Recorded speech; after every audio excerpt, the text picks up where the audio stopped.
5 seconds to go.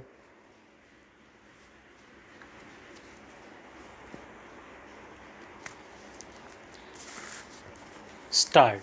Sir, I would suggest for the consideration of the house, and this is what we have been attempting to do in our science and technology plan also.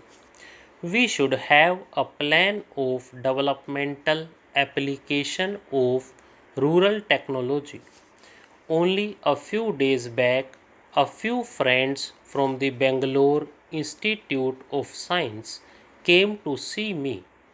They said that they had formed a team of scientists at the highest level who are teaching in that institute.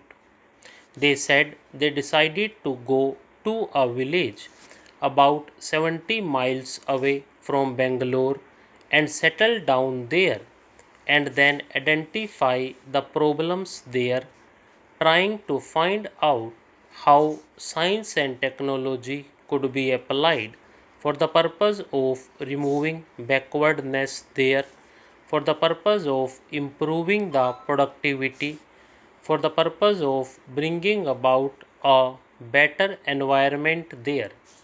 They have had some short term experience in functioning in that village. They told me that they were encouraged very much not only by the results which are coming out of their experiments, but by the response from the scientific community.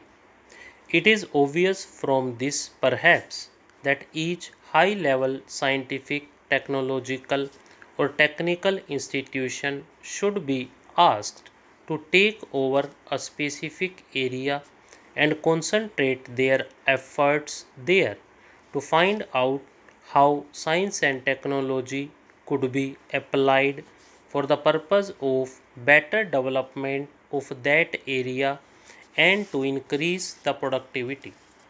Therefore, it is only science and technology which could provide the answer to remove this backwardness.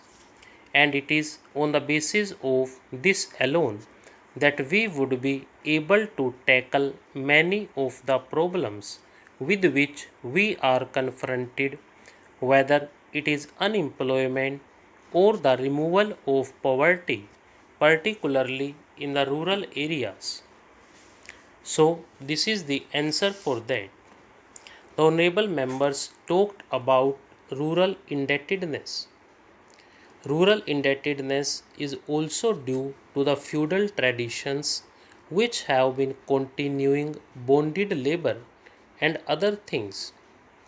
All these will have to go, and it is not merely this indebtedness but also the exploitation of the rural poor by the private money lenders which has to go.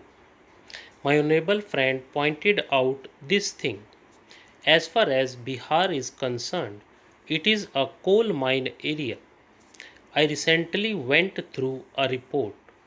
That person knew something about what was happening there, how the coal miners were being exploited by a set of organized money lenders and other antisocial elements. You talk about protecting the labor and the protecting the poor, but have you gone there? Have you tried to organize and see that these malpractices are removed? Therefore, there is no use blaming others if we have not done anything about it, and to that extent, we also contribute to the deterioration of the situation there. Therefore, it is a challenge to all of us. There is no use of throwing blame on somebody if the private money lender is going to lead to this sort of exploitation of rural poor and even of the industrial labor. Then we have got to sit down and think about it, how to abolish it, how to eradicate this practice.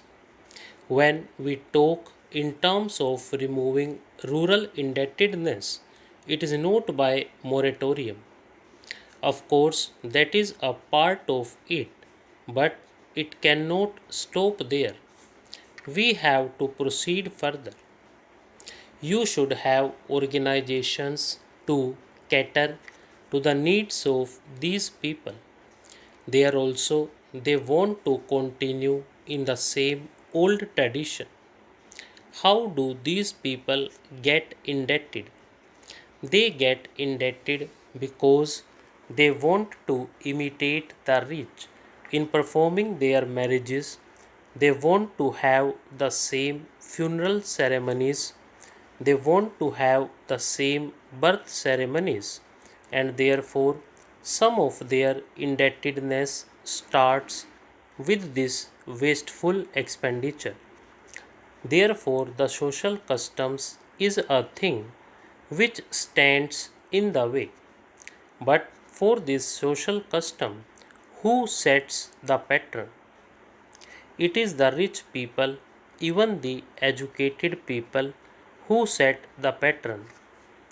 Therefore, if we want to remove the rural indebtedness, and if you want to remove the root cause for this, then all of us will have to respond to this and set an example to the poor, because they would look respectable only when they perform the marriage in a certain style, because we are doing the same.